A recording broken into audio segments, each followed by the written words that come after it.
Welcome back to another episode of Corralling the Chaos.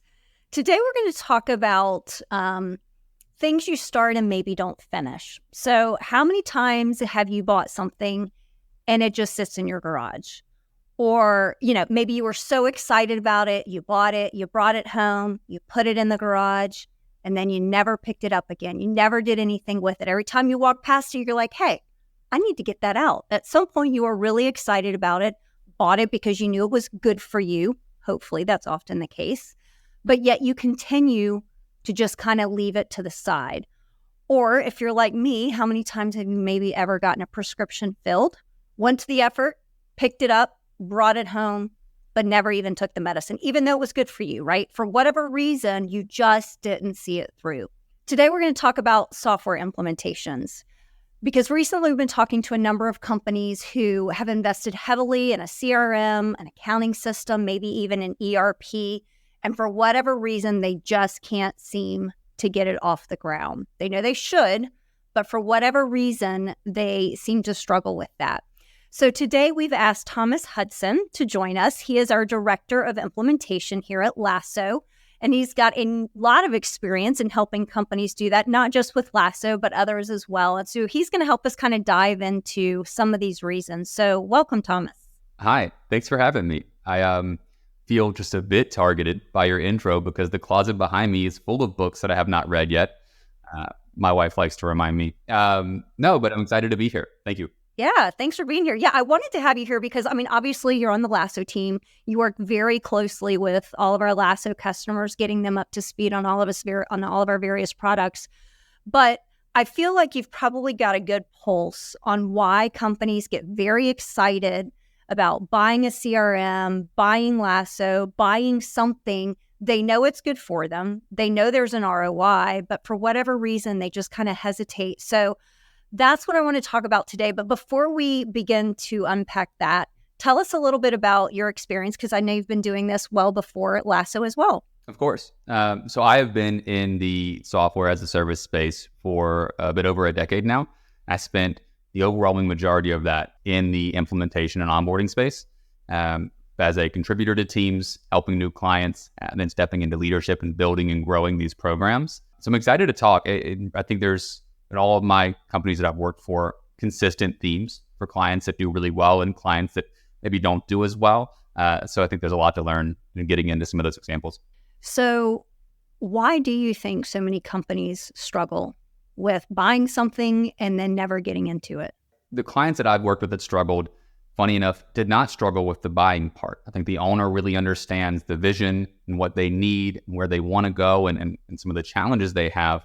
Where some of those companies have struggled is either A, to remember those pain points when they get busy, probably B, more importantly, to get the rest of their team on board with that why. So they have a vision for where they're trying to go and why we're making this switch.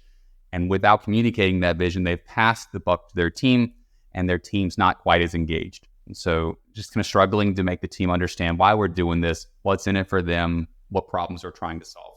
I think about the CRM example because so many, especially leaders, invest in a CRM, right? And then the salespeople and the recipient, they're expected to adopt it, but they feel like, this is just more work for me to do. It's going to, it's just their way to micromanage me.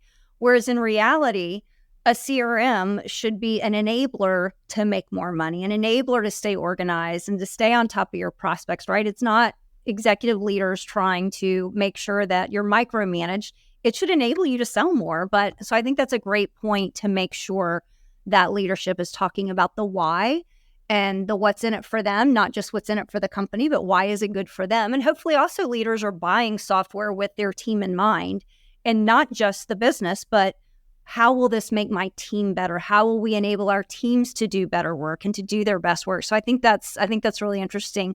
Well, I would love to hear, what are some of the patterns that you see? Like when you think about some of the best implementations that you've done over your entire career, not just LASSO, what do those companies have in common?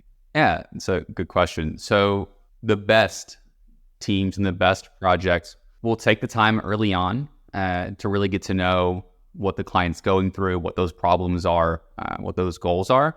So clients that are open to having those conversations with our team early on, and they're really willing to share what's going on in their business, it just helps strengthen the partnership that we have with them. But beyond that, it's bringing other stakeholders into the phone call and into the meetings early on, people that we're going to be working with to get things up and running. Conversely, clients that connect everything through a single thread typically challenge more. So if we're bringing in people from the sales team, bringing people in from the warehouse team, things like that really early on in the conversation, it helps. And then just making sure everyone knows who's doing what, when they're doing that, why they're doing that, really helps things move along at a quicker pace. I think that's really interesting. I'm sitting here now I feel like the spotlight's on me because I'm feeling guilty too, because, even when I think about some of the software that we have bought at LASSO early on, I felt like I had to own that, right? Versus delegating, like, I made the decision to buy it. I think it's going to be good for our company. And I felt like I had to own that by myself. And only when I started bringing others into the fold to say, hey, this is why we wanted to move forward with this platform. Here's what we think it will do for the company. Here's what we think it will do for you, versus feeling like you have to do it on your own. There's so many other stakeholders that have something to gain by getting that up and running successfully. So I think that's a really good point. How should companies be measuring if their implementation is going well and is successful? What I would love to see clients do, and what we work to do early on in our partnership with new customers at LASSO, is define exactly what success looks like. So not just, I want to work more efficiently, right? That's great. That's where we're trying to go. But I'd like to be able to do this specific task faster, or I'd like to be able to produce this in a group setting instead of, in a silo. Whatever that thing is, I want to be able to define that really specifically early on, so that as we get into training, as we get into coaching, as your team's going through testing, they have something really tangible to do. Some clients are going to come in and they are excited, but they get into the system and they don't really know where to go first. So coming in with a really solid plan and saying, these are the things that we're trying to accomplish, not only helps your team have some direction, but also helps my team help your team. Are there common things, like when you think about companies that are coming on board to LASSO, do a lot of them have the same goal in mind, like the same definition of what success looks like? Or is there commonalities among that, or does it vary? There are, for sure. So we like to say that every company is unique, but your problems aren't. We see a lot of the same challenges over and over. And we're talking about a ton of manual processes. Any manual process opens you up to risk of making errors. We're all people. We'll make errors. So we have a lot of manual processes that we want to work through. We want to work more efficiently. We want to work as a team and collaborate on things. We want to be able to work in a single environment so that Team A can just continue the process and hand off to Team B in a really smooth way. All of those things are really challenging to accomplish without a system. And so people coming in typically have those same pain points. That makes sense. So we talked about commonalities among companies that are doing it right, where the implementation goes well. What are the pitfalls that you see that are most common that could cause an implementation to go off the rails? This is my soapbox. No, I'm kidding. I think that in some cases, it's just the inverse of the successful client. And that is someone that has all of the vision for why they're doing this, but they're not communicating that vision to their team. Their team in turn feels like this is homework, busy work. That's a huge challenge because we have to get them to engage to the system as well. If we have a single thread, I've seen owners come in and they're excited and they pass it off to person A, and then person A goes on vacation. Person A is busy. Person A, whatever happens, they leave their role, and we've lost that person that's helping us steer the ship. So a single thread, a lack of a shared vision, but also I think a lot of people they're comfortable committing the money, but they're not comfortable committing the time, right? And making sure we get into training, that we go to the coaching calls, that we take the time to test in the system. And it's not a huge amount of time that we're asking, but there is a commitment to get in and learn how to use the system so we can effectively use it. And some people are more willing to spend money than they are willing to spend time. And that's a challenge. We liken it to a gym, right? You can pay for the trainer, you can pay for the really nice gym that has all of the equipment and the sauna. If you don't actually show up and go into the gym, it's not going to help you. And we see the same thing happen over and over again. What have you found that's successful to continue to bring them into the fold and to keep them engaged? I like to encourage, if we do have an owner come in first, I like to encourage them to bring in a key stakeholder from each of the major departments. I want to get them involved in the conversation early on about some of the challenges we're trying to solve, so they see the why. Maybe if that hasn't been communicated on their end, we can help communicate that. I like to set some of those more specific goals. Clients are coming through and they have this big idea of what they want to accomplish. I like to try to find maybe a small actionable goal that we can do, and that can be with the whole organization, or we could be with the warehouse team, it could be with the sales team. And I like to set up regular checkpoints where we're making sure everyone's delivering the things that we should be delivering, whether it's early on when we're talking about delivering data, whether it's a little bit later on the process when we're talking about getting into the training and testing your workflows, things like that. How do you balance that? How do you, right, at the end of the day, they're the customer, they've paid for it. How do you balance that with holding them accountable, right? It's like a parent, like, I'm going to hold you accountable to this because I know it's best for you. But how do you do that? I like to start the conversation really early on, but what I tell clients is, look, my job is to help you be successful. And so I'm going to take that job really seriously. And that means that we need to have the data by this date. We need to make sure we're in training by this date. Your team needs to be required to take training. We need to make sure we have coaching calls set up. We're covering this, and that. But effectively, what I've done is I've, in a capacity, joined your organization. We have the same goal. It is you effectively using the platform. So if you don't, then I'm failing. And so I'm going to take it really seriously. And I'm going to call you out if we're missing something. And just creating that tone early on of like, look, I'm going to be an accountability partner. I'm going to make sure this works, and I'm going to call you out. And almost all clients are on board. They laugh about it a little bit, but they're like, yeah, let me know if things are missed. And it's just creating the expectation really early in the process that I'm going to bother you if we're sliding off track.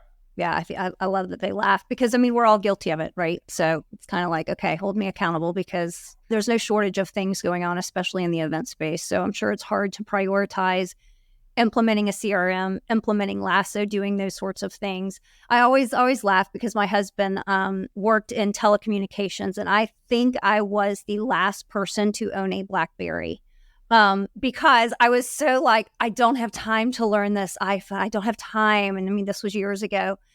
And I think I may have been the last person. And now it's like, I laugh because I'm like, oh my God, why did I take so long, right? Of course it was good for me to move to an iPhone, but so many times we don't know what we don't know. And so I think having somebody there to just kind of show you the way, encourage you, hold you accountable in the right way is, I think, really, really important. Well, for our audience who is going through software implementation, again, whether it's an ERP, a CRM, I know a lot of people in the industry are moving CRMs right now, moving to LASSO, whatever it might be, what are some flags that they should look at and say, this maybe is not going as well as I thought? Like, what are things they can do, and what are things they should be, that they're observing, and what should they be doing about it to kind of get it back on track?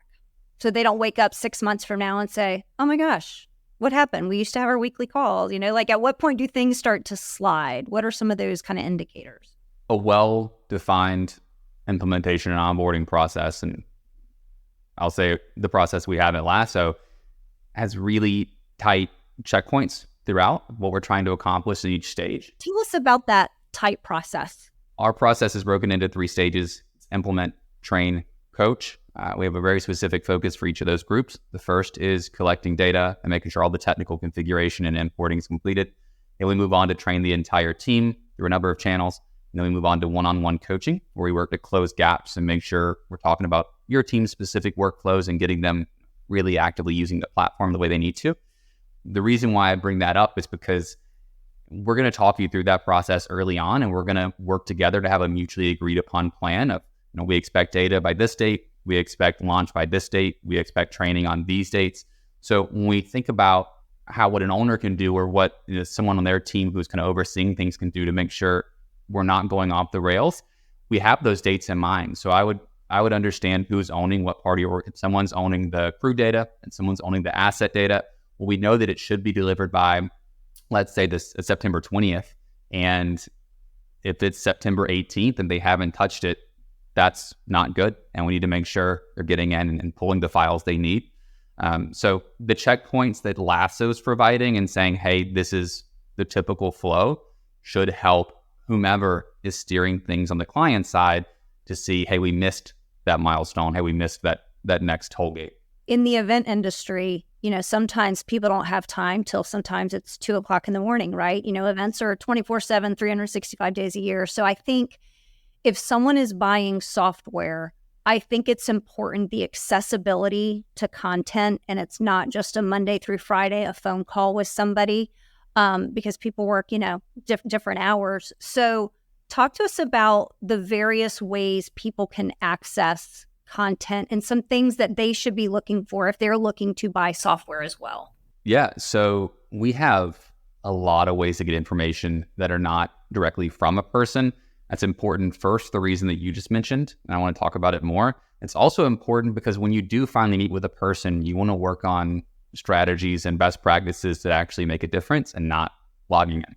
So we accomplish a ton of fundamentals through first written kind of step-by-step guides that have screenshots and steps really clearly laid out.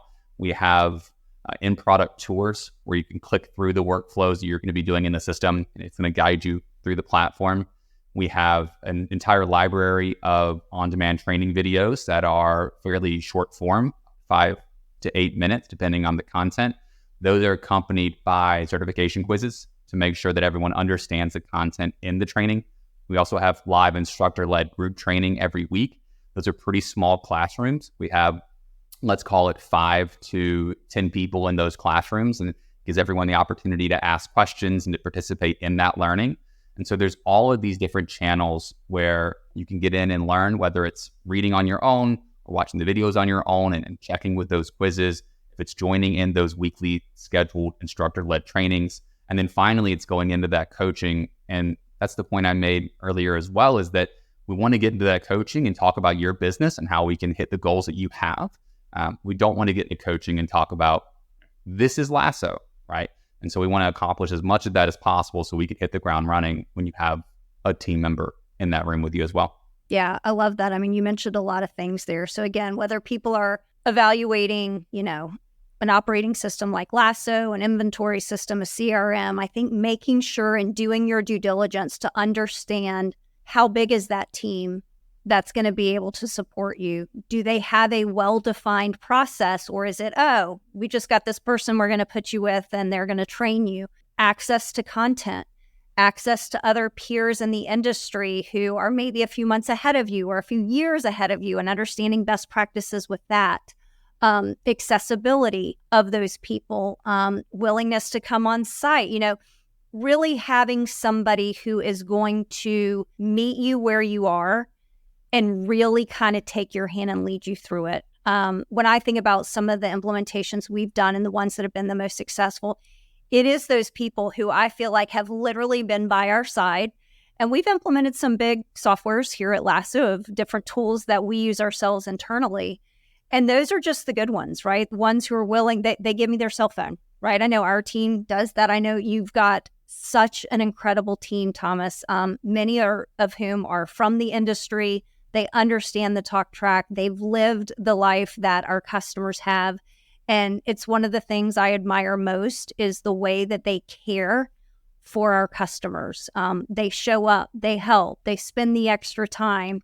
And it's without us nickeling and diming them and saying, oh, well, if you want another phone call, you need to pay for it. So I really like that aspect of it. And I hope to see more companies follow suit, because if you're going to invest in a big platform, you want to make sure that on the back end, there's going to be a team there to really kind of help you. So I think that's an important piece. Is there any kind of final advice that you would give to, again, whether they're implementing LASSO or anything? What's the biggest thing you think they can do that will impact the outcome for them? Yeah. Well, one you mentioned earlier, which is, if you're evaluating a provider, I would ask them what implementation and onboarding looks like. Ask them what training looks like. They should be able to spit out a really clear answer the way I have today. If they can't, if they tell you, hey, we have a dedicated team, you have your dedicated account manager, and that's it, then there's a good chance your dedicated account manager may not be quite as available as you'd like them to be, and you're going to be stuck without resources. So I would just do your diligence, ask those questions. In terms of getting your team ready to make a transition like this, And to LASSO specifically, we do have a really well-defined process, and you can trust that process, and that's important. We've done this for thousands of clients. We can bring you through really successfully. So all you really need to do on your end is on that communication with your teams. They understand why they're doing this and why it's important and what's required or expected.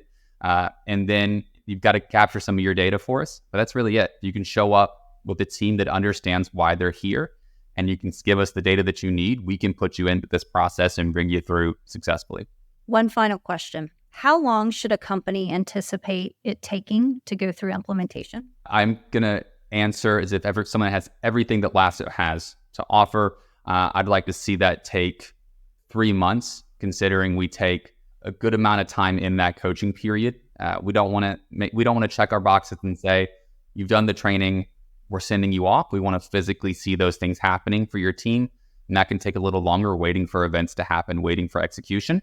So we're going to spend the time in coaching, and I want to see that happen in 3 months. Awesome. Super helpful. And that's if they're buying all dozen products or what have you that we have. Yeah. And we've seen clients move through quicker than that. We've seen clients take significantly longer, right? And the difference between those two people, we've outlined really clearly here today. It's who's showing up, and they've got the commitment from themselves and their team. They had the right people leading, that project, and they're able to get us the information we need quickly, and they're going to trust the process. Those people are going to move through really quickly. Our goal is to get through as quickly as possible. The North Star for our team is to make sure every client's effectively using the platform at a high level as quickly as possible. So that's consistently our goal. We're going to try to do that. And then if some of those elements are missing, we talked about them today, it typically does take a bit longer. We're still going to be with you to make sure it happens, but it can take longer. I love that. Dual ownership. We all own our part in it, right? Awesome. All right. Well, thanks so much for joining us, Thomas. We appreciate it. Yeah, thanks for having me. Well, if you all like what you hear, don't forget to hit subscribe. And if you have any questions, comments, or feedback, reach out to us at podcast@lasso.io.